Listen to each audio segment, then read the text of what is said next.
వృషభ రాశికి చూస్తే వృషభ రాశి వాళ్ళకు లాభంలో శని ఉన్నాడు. మిత్రస్థానంలో శని ఉండడం వల్ల ఏమవుతుందంటే వీళ్ళకి ఈ కాలంలో ఎవరు మంచి మిత్రులు, ఎవరు మన దగ్గర ఉంటారు, ఎవరు ఇదే అవుతారు అనేది వీళ్ళకు బాగా అర్థమవుతుంది వృషభ రాశి వాళ్ళకి. ఓకే. ఈ వృషభ రాశి వాళ్ళు ఎట్లుంటారంటే సార్, దేనికైనా సిద్ధం అన్నట్టు ఉంటారన్నమాట. అంటే కొండంత బరువు వేసినా కూడా గుంజడానికి రెడీగా ఉంటారు.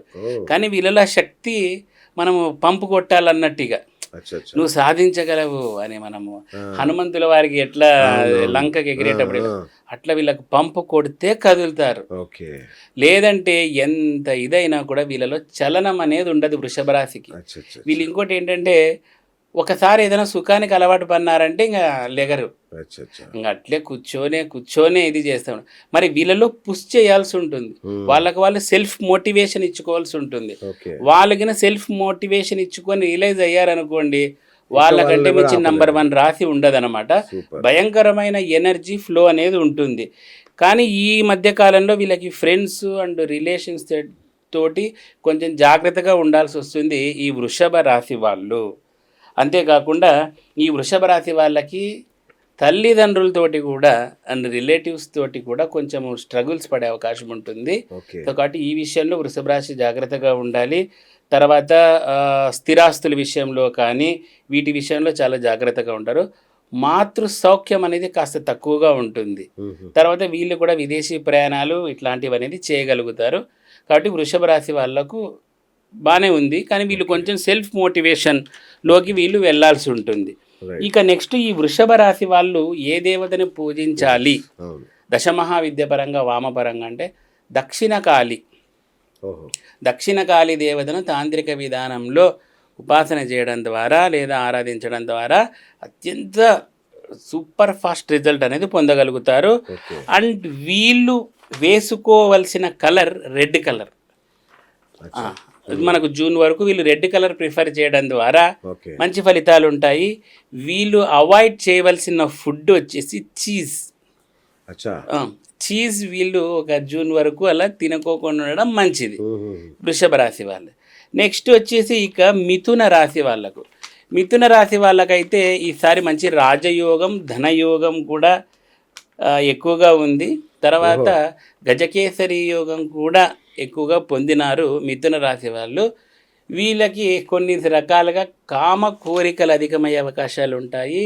And at the same time multiple relations పడతారు. తర్వాత కొంతమంది చర్మ వ్యాధులకు కూడా లోనయ్యే అవకాశం ఉంటుంది. స్థిరాస్తుల విషయంలో కూడా చాలా అద్భుతంగా ఉంటుంది మిథున రాశి వాళ్ళకు. ఈసారి మనకు చాలా బెస్ట్గా ఉందంటే మిథున రాశి వాళ్ళు గజాంతైశ్వర్యమును చూస్తారు. అంటే గజము అంటే ఏంటి సార్? ఏనుగు. అంటే ఏనుగు నిలబడి దాని మీద నిలబడి ₹1 బిల్ల పైకి వదిలితే ఒక నాణ్యం ఎంత ఎత్తు వస్తుందో అంత కుప్ప ధనం అనేది చూస్తారు అని ఉంటుంది మిథున రాశి వాళ్ళకి. గజాంతైశ్వర్యము పొందును అని ఉంటుంది. సో కాబట్టి వెరీ గుడ్ రిజల్ట్ అనమాట. వీళ్ళు ఇక దేవత పరంగా దశమహావిద్య దేవత పరంగా ఎవరిని కొలవచ్చు అంటే వీళ్ళు శ్మశానకాళి దేవతను ఆరాధన చేయాల్సి ఉంటుంది. మిథున రాశి వాళ్ళు తాంత్రిక పరంగా వెళ్తామనుకుంటే శ్మశానకాళి దేవతను ఆరాధన చేయాలి.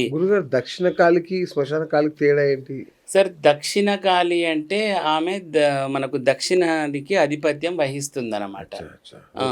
ఈమె ఏం జరుగుతుందంటే ఒకసారి మనకు సౌత్ సైడ్ అంటే దక్షిణం సైడ్ తిరిగి హూంకారం చేస్తుందంట. ఈ హూంకారానికి యముడు కూడా జడుచుకొని పరిగెత్తుతాడు.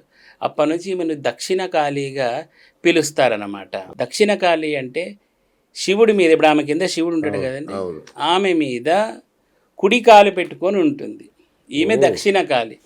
ఎడమ కాలు పెట్టుకొని ఉంటే శ్మశాన కాళి. 2 కాళ్ళు ఉంటుందా భద్రకాళి. ఇది చాలా తేడా, ముగ్గురికి కొంచెం తేడా ఉంటుంది. దీంట్లో హంసకాళి, చండకాళి, కామాఖ్యకాళి, ధనకాళి ఇలా రకరకాల కాళీలు ఉన్నారు. అవన్నీ కూడా కొన్ని వాటికి మనకు ప్రాపర్ ఇది లేదన్నమాట, విద్య లేదు. ఊరికే పేరుకున్నారు కానీ అంత విద్య ఇంకా రాలేదు మన దగ్గర. సో ఇక వీళ్ళు శ్మశానకాళి దేవతను ఆరాధన చేయాలి. మిథున రాశి వాళ్ళు కలర్ ఏది అంటే dark blue and green colour prefer చేయొచ్చండి. చాలా అద్భుతమైన ఫలితాలు ఉంటాయి. అవాయిడ్ చేయవలసిన ఫుడ్ వచ్చేసి స్వీట్ పొటాటో,